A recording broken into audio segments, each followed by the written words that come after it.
Aí, pessoal, um grande abraço. Eu sou o Edson Matoso, no quadro Opinião do Dia, aqui ao lado do Moisés e do Marquinhos, no DigiShow, canal 14.1. Um grande abraço a você que nos acompanha, nos prestigia, e eu fico muito feliz. A gente vai encontrando com as pessoas nos lugares por onde andamos, e saibam que eu tenho um carinho e um respeito muito grande.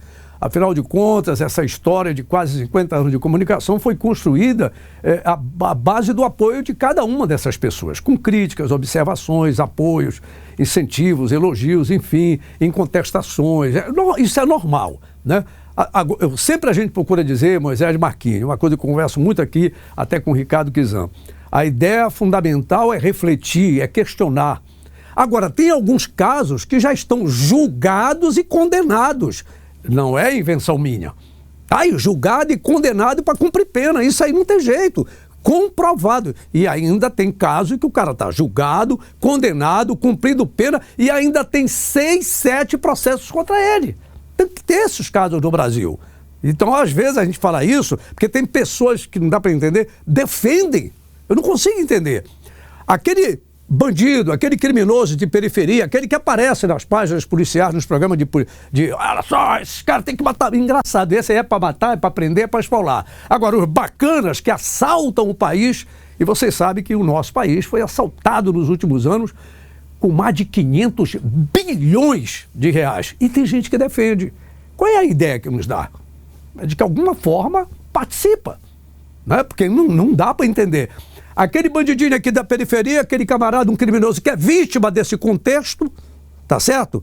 Desse contexto da roubalheira aqui de cima, esse tu tem que prender e esfolar. O bacana daqui não, ele é ídolo. É um pobre coitado, é perseguido. Dá licença. Não dá. Então, dentro disso, claro que nessas horas a gente desagrada algumas pessoas. Algumas pessoas também nos perguntam sobre o futebol.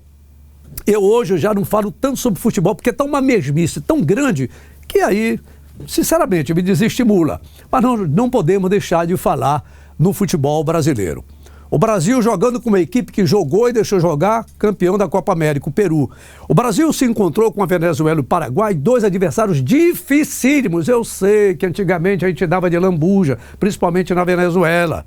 No Paraguai nem tanto, porque o Brasil, quando foi tricampeão em 1970, cujo troféu também foi levantado pelo presidente da República, general Emílio Garrastazu Médici, ele deu um sofrido 1-0 no Paraguai. Não foi fácil. Não foi fácil para o Brasil.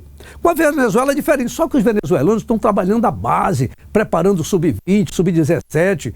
Desse time que enfrentou o Brasil, tinham 9 europeus, jogadores que atuam na Europa, que estão acostumados a lidar com os jogadores brasileiros. E os venezuelanos entraram em campo para não perder.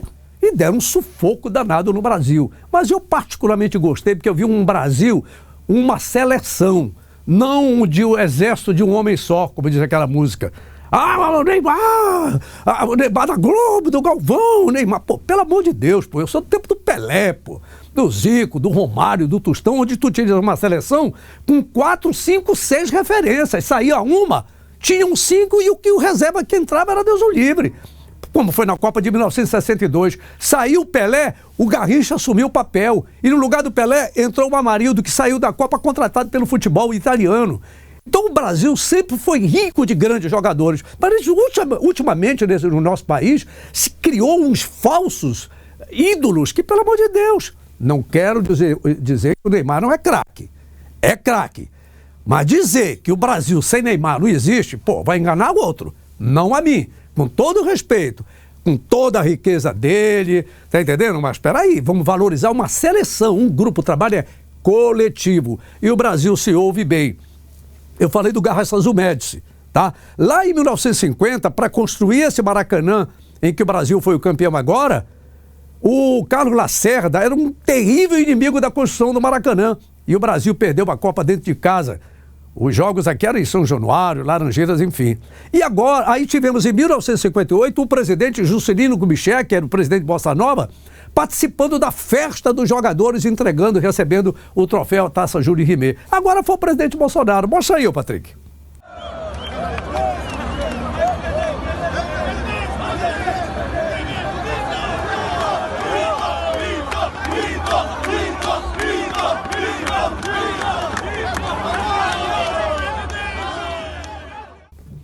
E é isso aí, gente. O cara se identifica com um torcedor.